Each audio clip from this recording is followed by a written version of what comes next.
तो चलिए भैया फिर से एक बार स्वागत है आपके अपने चैनल कैसे ट्यूटोरियल में। तो आज हम बात करने जा रहे हैं फिजिकल फार्मास्यूटिक्स का नया चैप्टर है सरफेस इंटरफेशियल फिनोमिना। ये पार्ट 2 है, एक्चुअल में इसमें पार्ट 1 लिखा है, इसका पार्ट 1 पहले ही अपलोड हो चुका था। इसका पार्ट 2 में आज हम डिस्कस करेंगे नेक्स्ट 30 क्वेश्चन। तो पुराना पैटर्न सब कुछ आपको पता है, क्या करना है, सवाल का जवाब देना है, पेन पेपर उठा के लिखिए कि आपने 30 में से कितने सवालों का जवाब सही दिया। थोड़ा सा वीडियो को पॉज करके क्वेश्चन का जवाब दीजिएगा, क्योंकि मैं वीडियो तेज़ चलाऊँगा, कम समय में ज़्यादा काम करना होता है हमें, तो इसलिए आप लोग वीडियो को पॉज करके आंसर दीजिएगा। तो पहला क्वेश्चन आपकी स्क्रीन में ये रहा आपके सामने कि HLB value of detergent is, कितना होता है HLB डिटर्जेंट का। तो 31 का जो पहला सही ऑप्शन है, जी हाँ, वो है 13 to 16, option number B is correct. Chemically spans are called, spans को एब्रीवेशन नाम है स्पॉन्स। स्पॉन्स का पूरा नाम क्या होता है, बेसिकली ये क्या होते हैं केमिकली, इसका नेचर क्या होता है, आपको ये जवाब देना है, ठीक है। जी हाँ, बिल्कुल सही है, और इसका सही जवाब है option number A spans. This sodium esters of fatty acids. 33 the rapid increase in solubility of a surfactant solution alcohol above a definite temperature is.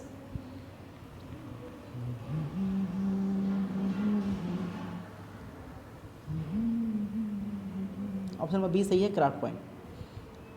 Surface tension of a liquid is test at critical temperature, क्या होता है। जी हाँ, बिल्कुल सही जवाब है, critical temperature पे किसी भी लिक्विड का सरफेस टेंशन 0 हो जाता है, option number A is correct. 35 the interfacial tensions are invariably the surface tension, क्या है, क्या बोलते हैं इसको, कौन सा ही ऑप्शन आपको फिल करना है बैंक। चारों ऑप्शन ध्यान से पढ़ लीजिए। 35, जी हाँ, it is the less than surface tension, option number A is correct. 36 the surface tension is usually defined as the change in surface free energy per unit charge change in. 36 and the right option is option number B is correct, area. 37 the interfacial tension is applied on, कहाँ पे apply किया जाता है, किसके लिए। And the 37 and the right option is option number B is correct, immiscible liquids. 38 the surface tension is equal to surface energy matter is. 38 and the right option is option number B is liquids. 39 sodium dodecyl sulphate is example of, किसका example है, किस तरह का surfactant का। जी हाँ, दे is the sodium, ठीक है। देखिए सोडियम हटा दोगे तो कौन सा चार्ज आएगा, माइनस चार्ज आएगा, this is option B is anionic surfactant. 40 adhesive force is greater than cohesive force then what occurs. जब एडहेसिव फोर्स यानी डिफरेंट सरफेस वाला फोर्स सेम सरफेस वाले फोर्स ज़्यादा होता है तो क्या होता है उस केस में। And the 40 and the right option is this is the, तीनों होता है, वेटिंग भी, स्प्रेडिंग भी और कैपिलराइजिंग भी, option number D is correct. 41 zeta potential is helpful in the determination of, किसके डिटर्मिनेशन में हेल्पफुल होता है zeta potential. 41 and the right option is A stability. 42 when the angle of contact is below the liquid and solid is 90 then. 42 and the right option is C, F C equal to F A. 43 rise of liquid in capillary tube does not depends upon, and the right option is D, atmospheric pressure. 44 kerosene in the wick of lantern arise up of because of, किस force के कारण kerosene चढ़ जाता है, और इसका सही जवाब है, जी हाँ, ऑप्शन नंबर ए है, surface tension of the oil. 45 one end of the towel dips into the bucket full of the water and the other hang over the bucket, it bursts the after some time the towel becomes fully wet, ठीक है ना। यानी तौलिया के एक and को आप बाल्टी में भिगा दीजिए, दूसरा एंड छोड़ दीजिए बाहर, कुछ देर बाद देखेंगे पूरी तौलिया भीग जाएगी। तो ये पानी क्यों चढ़ रहा है, किस फोर्स चढ़ रहा है, जी चैप्टर वही जो आपने पढ़ रहे हैं, बिल्कुल सही जवाब उसका मिलेगा, ठीक है। ऑप्शन नंबर बी है, क्योंकि because the capillary action of cotton threads, ठीक है, कैपिलरी एक्शन होता है उसमें। For the tap water and clean glasses the angle of contact is 46 and the right option is D, 8 degree. 47 when there are no external force the shape of a liquid drop is determined by. 47 and the right option is A, surface tension of the liquid. 48 if T is surface tension of soap solution the amount of work done in blowing a soap bubble from diameter D to a diameter 2D is. 48 and the right option is C, 6 pi d square into T.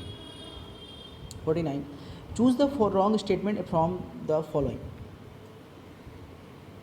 सारे option को ध्यान से पढ़िए, video को pause करके एक बार ध्यान से सारे ऑप्शन पढ़ लीजिए आप। सही ऑप्शन मैं आपको बता दे रहा हूँ, जी हाँ ऑप्शन नंबर सी सही है। In the drinking the cold drinks through a straw we use the phenomena of capillary. 50. If the surface of a liquid is plane, then the angle of contact of the liquid will be the wall of the container is कितना होगा? अगर कोई plane surface है तो उसका angle of contact क्या होगा किसी लिक्विड के साथ?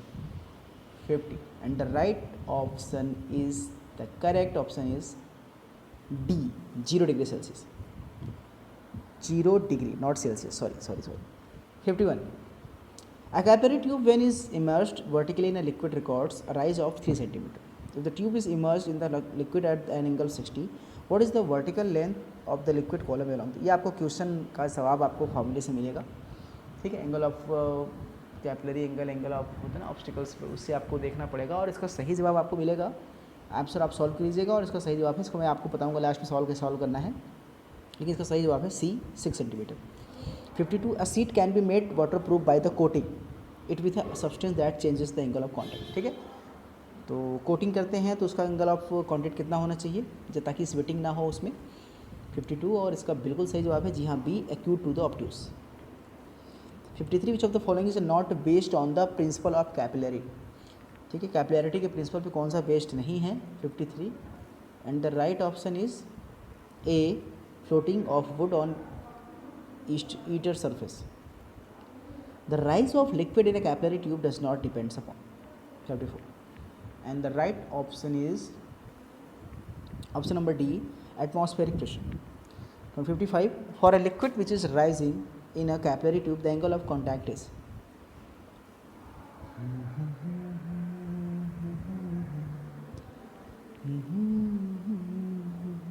Option number C सही है, acute. Two soap bubbles have radii in the ratio of 4:3. What is the ratio of work done to the below these bubbles? 56. And the right option is friend, option number B is correct, 16:9. At critical temperature, the surface tension of a liquid is 57. And the right option is A is 0. 58. The surface of water is contact with the glass wall is. Option number B है concave. The height of a liquid in the fine capillary tube. चारों option को ध्यान से पढ़िए, video को pause कर लीजिए। 59. And the right option is D, increase as well as the effective value of the acceleration where due to gravity is decrease. The last question is 60.